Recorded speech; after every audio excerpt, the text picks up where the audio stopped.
बिस्मिल्लाहिर्रहमानिर्रहीम, अस्सलाम वालेकुम नाज़रीन, आप देख रहे हैं मेरा यूट्यूब चैनल मदीहा अलमास आपके साथ है। और एक दफ़ा फिर से बहुत सारी अच्छी अच्छी पेशन गोइयों के लिए और जानने के लिए कि क्या होने वाला है उन लोगों के लिए जिनका ये हफ़्ता, जिनका ये महीना, ये स्टार्स क्या कहते हैं और जो इल्म फ़ल्कियात है वो क्या कहता है। मेरे साथ एक दफ़ा फिर से एम ए शहजाद ख़ान साहब मौजूद हैं।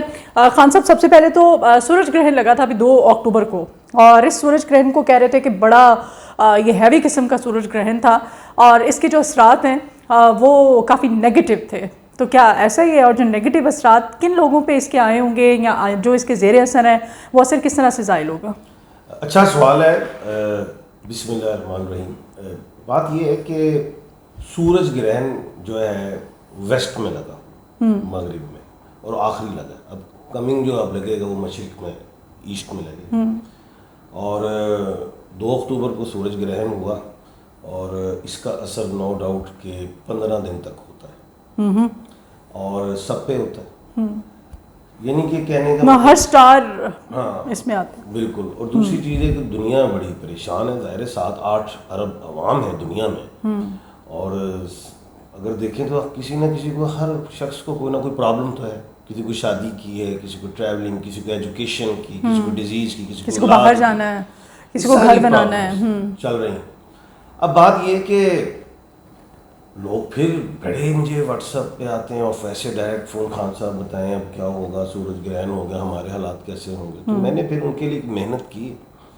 तो ये बताता चलूँ कि 17 अक्टूबर से एक तो सूरज ग्रहण का असर ख़त्म। दूसरी एक बड़ी अहम बात है कि अक्टूबर के महीने में जो मरकरी है, 20 अक्टूबर को मरकरी वेस्ट से राइज हो रही है, एक बात। दूसरी बात, 10 अक्टूबर को यही मरकरी तुला राशि में जा रही है, जिसे हम लिब्रा कहते हैं। 12 अक्टूबर को प्लूटो जो है वो सीधा हो रहा है। ये बड़ी अहम बातें हैं। उसके बाद जो अहम बात कि वीनस 13 अक्टूबर को वृश्चिक राशि में, जिसे हम स्कॉर्पियो कहते हैं, उसमें जा रहा है। ये ट्रांजिट है। अच्छा, अगर हम आसान लफ्ज़ों में, सादा लफ्ज़ों में जानना चाहें कि किसके लिए अच्छा वक्त जो है वो शुरू होने वाला है, किन स्टार्स के लिए, और नाम भी अगर बता सकते हैं तो प्लीज़ बताएं हमें। अब ये जितनी प्लैनेट्स की पोजीशंस जो है मैंने बता दी हैं। अब इसके हवाले से कौन से ऐसे स्टार्स हैं जिनको फायदा पहुंचेगा। अब जिन लोगों को अपने स्टार्स का ही नहीं पता, किसी के ऐसे लोग हैं जिनको अपनी डेट ऑफ बर्थ नहीं पता, तो मैं एक ऐसे अल्फाबेट साथ बताऊंगा कि उस अल्फाबेट के हवाले से उस स्टार को फॉलो करेंगे और उनको कामयाबियां और अचीवमेंट्स मिलेंगी। नंबर 1। नंबर 2, अब वो स्टार कौन से हैं? सबसे पहले मैं बताता चलूं कि मथन राशि। मथन राशि मीन जिसको हम कहते हैं जबनाए, बुर्ज जोजा। अब नेम के अल्फाबेट क्यू और के है। अब क्यू मीन जैसे कयूम, कासिम, के मीन जैसे कामरान, किरण। यानी कि इन अल्फाबेट से रिलेटेड दुनिया में किसी भी रंग मजहब का शख्स हो, कोई भी हो, उसको बेनिफिट्स मिलने जा रहे हैं। किस में मिलेंगे? ट्रैवलिंग में, बिजनेस में। एम नहीं आता इसमें? नहीं, ये भी एक स्टार बता रहा हूँ। अच्छा। और सारे स्टार बताऊंगा। अच्छा, ट्रैवलिंग में, बिजनेस में। अच्छा, बिजनेस जरूर करें लेकिन पार्टनरशिप नहीं करनी। नंबर 1। नंबर 2, जो इनका ये आप के और क्यू के लिए बता रहे हैं? जी हाँ, जी हाँ।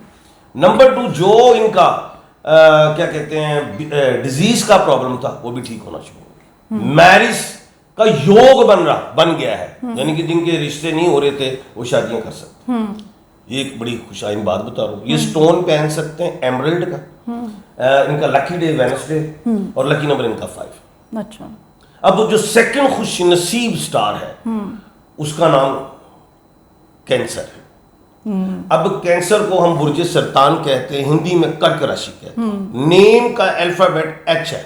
इज लाइक हमना, हमइयों, हाजिक। हाजिक, यानी कि एच में दुनिया में कोई भी है उनको फायदे हैं। प्रोफेशन में भी हैं, अगर वो जॉब कर रहे हैं तब भी फायदे हैं। उनकी प्रमोशन का चांस है। ट्रांसफर अच्छी जगह पे होगी। यानी कि लोग कुछ होते हैं ना, जॉब कर रहे, लैक कॉलिंग्स होती हैं, खौफ होता है यार हम डिसमिस हो जाएंगे, टर्मिनेट हो जाएंगे। वो चीज नहीं। नंबर 1। नंबर 2, ये मेंटली एग्नी का शिकार थे, बहुत ज्यादा डिस्टर्ब थे, एग्रेसिव हो जाना, लेजी भी हो जाना, मेहनत करना, उसका आउटपुट कुछ नहीं। अब इनको कामयाबियां मिलेंगी, अल्लाह के। राइट। तो एम का मैंने पूछा था आपसे, कोई बता दें कोई इस स्टार्स के उसमें आ रहा है कोई चेंजेस? एम वाले तो पूरी दुनिया में सोच रहे हैं खान साहब क्यों नहीं अनाउंस कर रहे। हाँ ना, बताएं। तो वो भी हम इतनी क्यूरियोसिटी क्यों हो रही है आपको, समझ में आ ही रहा होगा। चले मैं बता ही देता हूँ। 17 अक्टूबर को सूरज 7th हाउस में, जिसके बेनिफिट एम को मिलेंगे। एम यानी कि कोई भी है, एम आप मदिया है, कोई मेहताब है, कोई मरियम है, कोई भी एम है, कोई मंसूर है, कोई भी, उनको अहम अचीवमेंट्स मिलेंगी। अच्छा, अब उसके बाद मतलब अगर कोई ट्रैवल करना चाहता है तो वो अच्छा, ट्रैवलिंग के लिए इतना अच्छा नहीं है। सिलेक्शंस हैं, इलेक्शंस हैं, प्रमोशंस हैं, अच्छा फाइनेंस अच्छा, घरेलू मामलात हैं, जी घरेलू मामलात वो ठीक होंगे। ट्रैवलिंग में मैं नहीं कहता कि जरूरी नहीं है। अपने ही देश में, दुनिया में कहीं भी कोई शख्स बैठा है, अपने ही देश में वो कमाना चाहे बड़ा अच्छा वो चलेगा। एडमिनिस्ट्रेटर बड़े अच्छे होते हैं, दबंग होते हैं, गुफ्तगू के शाहकार, कमाल। अच्छा, उसके बाद जो स्टार है, मैं बताएंगे कुछ कौन अच्छा हो सकता है? कौन? वो है तुला राशि, उसे हम कहते हैं लिब्रा, बुर्ज मीजान। नेम के अल्फाबेट आर और टी है। अच्छा। आर इज जैसे रानिया, टी इज तलहा, यानी कि आर और टी से कोई भी शख्स है, चाहे वो मेल है चाहे वो फीमेल है, उन्हें अहम अचीवमेंट्स मिलेंगी। किसमें? बिजनेस में, ट्रैवलिंग में, वीजा अप्लाई, वीजे के लिए जाए लें, अगर इमिग्रेशन अप्लाई किया हो सकता है आ जाए जल्दी टाइम। शादी जो रुकी थी होगी। बड़े ये डिस्टर्ब रहे 3-4 साल, लेजी हो गए, एग्रेसिव भी होते थे, पैसा लगाते थे, लॉस हो जाता था। अब नहीं होगा। एक बात शादी के हवाले से भी क्लियर कर दिया। दूसरी अहम बात, पार्टनरशिप इन्होंने भी नहीं करनी, नहीं तो लॉस होगा। ठीक है, ये आप स्टार्स के बारे में आपने बता दिया कि कैसा रहेगा इनके लिए। लेकिन अगर हम ओवरऑल अगर पाकिस्तान के लिए बात करें, हमारे मुल्क के लिए, आपके सामने जो हालात हैं मौजूदा, कुछ बेहतरी देखने हैं आइंदा आने वाले चंद दिनों में? मतलब लोग जानना चाहते हैं, ख़ास तौर पे जो महंगाई है, इससे लोगों को कोई सितारे क्या कहते हैं, इल्म नजूम क्या कहते हैं? 10 अक्टूबर को जो क्या कहते हैं मरकरी तुला राशि में, और 20 अक्टूबर को जो मरकरी वेस्ट से तलु हो रही है, इससे बेनिफिट्स तो होंगे अवाम को कुछ, लेकिन कुछ ज्यादा नहीं। अच्छा, लेकिन आपने सवाल पाकिस्तान से रिलेट किया, तो पाकिस्तान में तो सर अवाम भी तो पाकिस्तान, हाँ, दुनिया की भी तो बात है, स्टार तो पूरी दुनिया के लिए। तो पाकिस्तान में मैं ये कहूँगा भी 1-2 महीने इतने अच्छे नहीं हैं, तो उसके बाद कुछ आस्ता आस्ता बेहतर है। लेकिन पाकिस्तान की जो मजीद, मतलब आप कहने जा रहे हैं कि मजीद तेल निकालेंगे ये हमारे जो हुक्मरान है अवाम का? दुआ करो कि समंदर से निकला है तेल, तो अवाम से नहीं, हाँ समंदर से निकला, वो तो बहुत जरूरी। ना हमने IMF के पैसे खाए, ना हमने देखे, देने दे तो रहे हैं ना, लेकिन देने हमने मंगा लेते वो है, देने हमने अब फिर आएंगे, ये भाग जाएंगे, तो देने हमने भाई उसमें 25% किसानों को दे दो, वो गला उगा ले, एक्सपोर्ट बढ़ जाए। चले खैर, अच्छा 1.5 साल के बाद मुल्क पाकिस्तान की माशियत बेहतर होगी। अब हुकूमत चेंज होगी तो फिर ही होगा। हुकूमत तो हमारे मुल्क में ऐसे है जैसे वो मरी का मौसम होता है, जैसे वो चेंज, मैं तो कहता हूँ तो वजीर आजम चेंज कर दिया करो हर 10-15 दिन बाद, ना दीवारी लगी। मुझे तो वजीर आजम हाफिज साहब चेंज हो रहे हैं?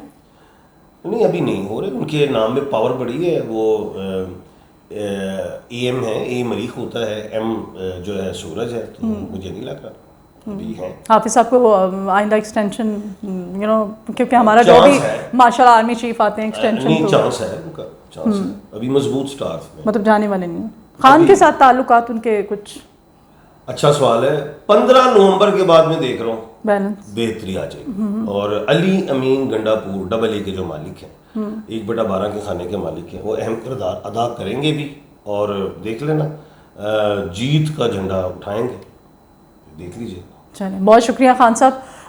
बहुत सारी मैंने कोशिश की कि जाने कि किन स्टार्स के लिए, अब ये जो सितारे हैं, किन जो हमारे जितने भी बुर्ज कहेंगे इनको, बुर्ज स्टार्स, उनके लिए अच्छा रहेगा, फ़ायदेमंद रहेगा। और अब तो इसमें तो खान साहब ने स्पेशली नाम ले लेके आपको बताया कि आपको क्या करना चाहिए। और यकीनन स्टार्स जो हैं खान साहब, उन पे हर कोई तो बिलीव नहीं करता, लेकिन काफ़ी हद तक ये इल्म जो है ये सच भी साबित होता है। तो जो इस पे बिलीव करते हैं उनको इम्प्लीमेंटेशन भी करनी चाहिए। खान साहब ने जो आपको सजेशंस दिए हैं उस पर अमल कीजिए, अपने फ्यूचर को ब्राइट कीजिए, और पाकिस्तान के लिए भी दुआ कीजिए कि हालात जो हैं, अगर 1.5 साल का अर्सा बता रहे हैं तो 1.5 साल वाली सही, लेकिन कुछ बेहतर हो जाए। इजाज़त दीजिए, आपके फीडबैक की ज़रूरत है, अपना फीडबैक ज़रूर दिया कीजिए, मुझे अपनी दुआओं में याद रखिएगा। अल्लाह हाफ़िज़।